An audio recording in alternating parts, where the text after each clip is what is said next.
Hola, buenos días y bienvenidos al proyecto IPG Pathshala de español. Yo me llamo María Teresa Miramón y soy profesora visitante de la Universidad Jawaharlal Nehru en New Delhi. En esta universidad imparto asignaturas de literatura e historia de España, como por ejemplo literatura española medieval y literatura española del siglo XX. También he impartido historia de España contemporánea y diversas asignaturas de lengua española. En esta ocasión vamos a comenzar con el módulo 22 del paper 13, que se titula La literatura criolla del siglo XVII. En este apartado estudiaremos el contexto social y económico en América durante el siglo XVII, además de las características principales de la literatura criolla del mismo siglo. Para ello es importante hablar de aquellos hechos que favorecieron el florecimiento de la literatura barroca en Hispanoamérica, así como de los rasgos más definitorios del barroquismo. Por otro lado, es importante comprender la evolución del grupo criollo para poder posteriormente profundizar en su literatura. Con este fin vamos a conocer la realidad criolla del siglo XVII y nombraremos algunos de los autores principales que surgieron en ese periodo y que en los siguientes bloques serán estudiados de manera detallada. Finalmente hablaremos de los rasgos esenciales de la literatura criolla del siglo XVII, nombrando las principales características que la diferencian de la corriente literaria barroca enmarcada dentro del contexto español. Vamos a empezar por el contexto histórico. El siglo XVII corresponde a una época de estabilidad social en Hispanoamérica, en la que la literatura barroca alcanza su punto más álgido. En este periodo de plenitud colonial, el barroco literario se establece y se desarrolla hasta finales del siglo XVIII en América. Después de las luchas de la conquista que terminan prácticamente a finales del siglo XVI, la situación general es de calma. Tanto es así que varios autores relacionan el siglo XVII hispanoamericano como un siglo de tranquilidad y de desarrollo. Mariano Picón Salas, por ejemplo, se refirió a él como la larga siesta de América. Nos encontramos en un momento de cohesión político-social y religiosa debido al afianzamiento de los virreinatos de México y Perú, uno en el norte y otro en el sur. Esta organización virreinal refleja cierta estabilidad, sobre todo entre la aristocracia, que sigue siendo la principal usufructuaria de todos los bienes y beneficios de una economía que se basa en la agricultura y la explotación de minas gracias a la mano de obra baratas, a través de indios y esclavos. Asimismo, hay soldados, artesanos, comerciantes y labradores, tanto españoles como criollos. Nos encontramos en una etapa de prosperidad en América, en contraposición a la crisis política y económica que se da en Europa. En lo referido a la figura del virrey, este es un personaje de título nobiliario y en ocasiones de letras o protector de las artes y las letras. Algunas veces puede reunir los dos cargos mayores, el religioso y el político. Debemos apuntar que la Iglesia desempeña un papel muy importante y de mucho poder en este periodo, influyendo de forma notoria en la sociedad y en la cultura. Se puede afirmar que el núcleo cultural de la época se encontraba principalmente en las sedes virreinales y que por consiguiente el arte tuvo un sentido aristocrático. Esto significa que el lujo que se podía encontrar en aquellas sedes iba de la mano de la clase dominante, que a su vez era la que disfrutaba del arte, un arte que era fundamentalmente de blancos. La literatura del siglo XVII en Hispanoamérica era principalmente escrita en español y muy basada en los modelos de las escuelas de la península. Sin embargo, se hallan también en las obras aportes americanos relacionados con el léxico y con particularidades del contexto en el que se escribían. El hecho de que España fuera un referente de prestigio europeo en las artes y en las letras de aquel periodo explica que en el contexto de las colonias se reconocieran también sus formas literarias y artísticas. Estas mostraban el modelo español, pero con algunas variantes propias del entorno del Nuevo Mundo, en el que se hallaban muchas veces los siguientes elementos, tal y como explica Emilio Carilla en su artículo. El absolutismo del monarca se refleja en el virrey, el celo contraformista en la labor de la Iglesia, el prestigio de ciertos cargos, el poco apego a determinados trabajos y tareas, favorecido aquí por los servicios de los indígenas.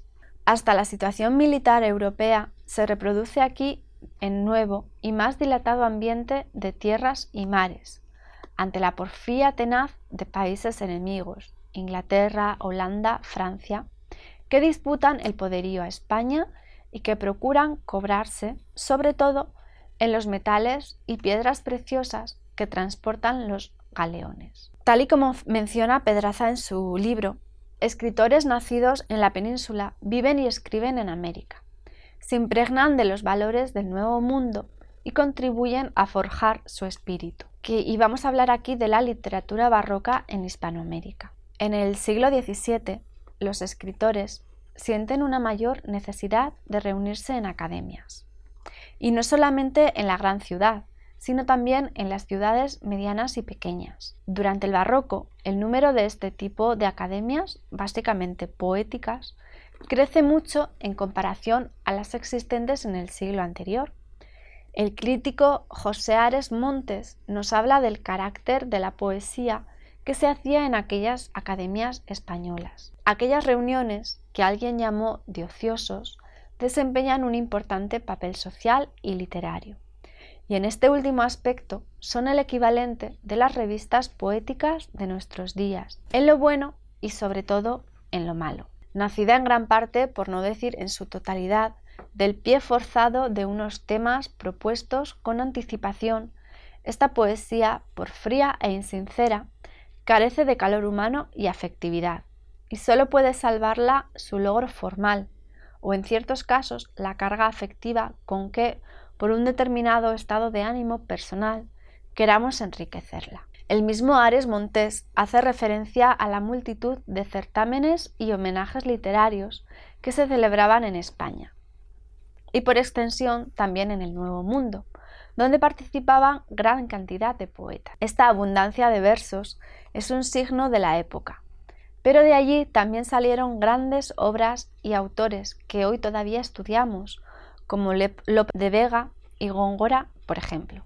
Las fiestas religiosas y beatificaciones, la llegada de un arzobispo o la coronación de un nuevo virrey, o un tratado de paz, o hechos vinculados a la casa real, como casamientos, muertes, nacimientos, eran motivos frecuentes de certámenes literarios. Fue gracias a estos certámenes y homenajes, en apariencia vacíos de significado, más allá de juego y la pura diversión, que a día de hoy podemos recordar a grandes escritores que formaron parte de aquella época. Tal y como explica Mabel Moraña en su artículo, tanto para la minoría peninsular como para la creciente oligarquía criolla, el barroco representaba un modelo comunicativo y a través de sus códigos el Estado imperial exhibía su poder.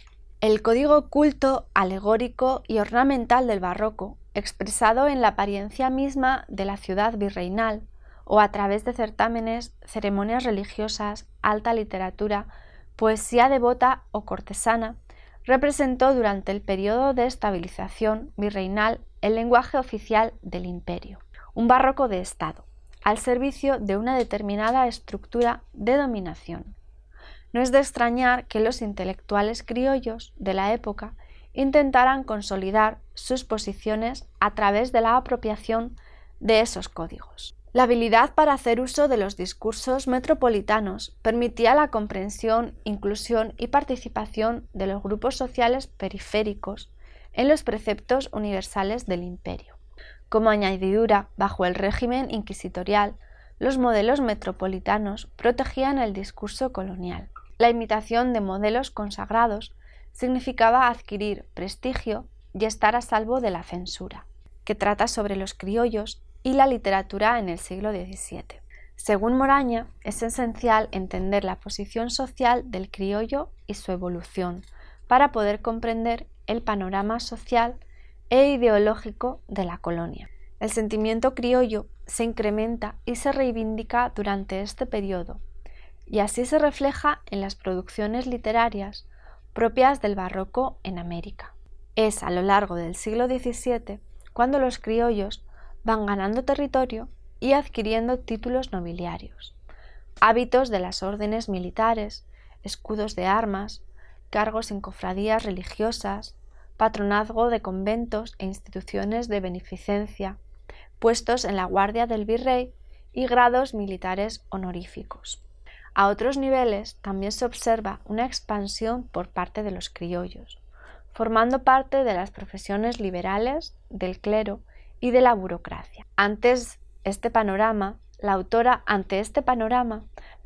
afirma que durante el siglo XVII el criollo adquiere cierto poder económico, político y prestigio dentro de la sociedad. Además, la conciencia social del grupo aumenta y en algunas obras se puede ver reflejado este sentimiento de autodeterminación. En la producción de algunos escritores del siglo XVII hispanoamericano, el código barroco sirve como vehículo para reflejar la integración al imperio. En otros casos, el modelo barroco facilita las formas y tópicos que, utilizados por la intelectualidad virreinal, denuncian la colonia como una sociedad disciplinaria y represiva. Esta sociedad, de alguna forma, permite la ascensión criolla, aunque al mismo tiempo trata de mantenerla bajo control como parte del proyecto imperial.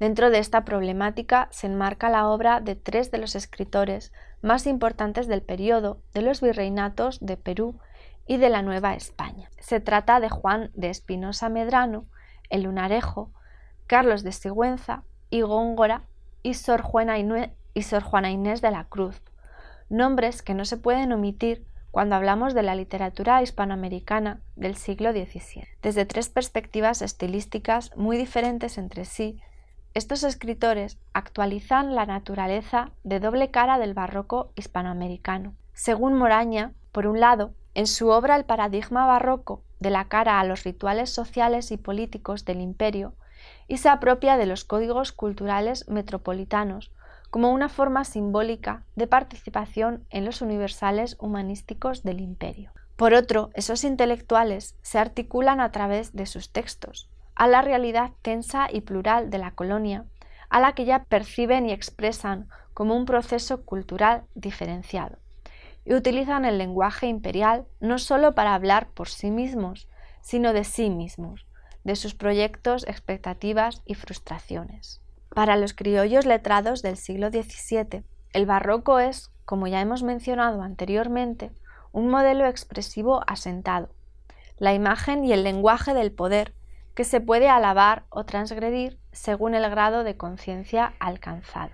La apropiación de ese modelo es simbólica y reivindicativa por parte del sector criollo, que luchaba por el reconocimiento social, la participación política y la autonomía económica. Por otro lado, debido a la contraposición existente entre la situación de crisis en Europa y la estabilidad social presente en América, nos encontramos ante unas formas artísticas que expresan aquella profunda crisis política, económica y filosófica, y su traslación al Nuevo Mundo, cuyas realidades son bien distintas. Según Pedraza, las peculiaridades del barroco americano hallan sus raíces en esta contradicción. El crítico propone que el barroco se inclina hacia la expresión de las tensiones y la angustia de un mundo en declive, que en contraposición a la selección renacentista, opta por la acumulación y la antítesis. Una de sus características principales es el contraste entre la exaltación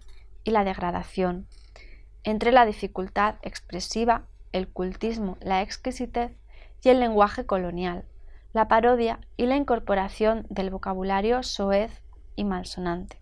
Para Oviedo, tal y como él mismo describe en su libro, el barroco literario de la península y el barroco producido en el Nuevo Mundo coinciden en algunos puntos. Este periodo refleja esas contradicciones que experimentan los hombres del siglo XVII, sus conflictos y preocupaciones. En ambos contextos, afirma Oviedo, encontramos ciertos rasgos comunes asociados con el barroquismo: acrobacias, curvas, monumentalidad, parábolas, dramatismos, efectos visuales, actitud aristocratizante y latinizante, etc. Sin embargo, al cambiar de entorno geográfico y sociológico, el barroco se mezcló con otra realidad, la de aquellos criollos que copiaron la forma, pero no el espíritu del barroco de la península. Utilizaron las letras para ganarse el prestigio que tanto anhelaban.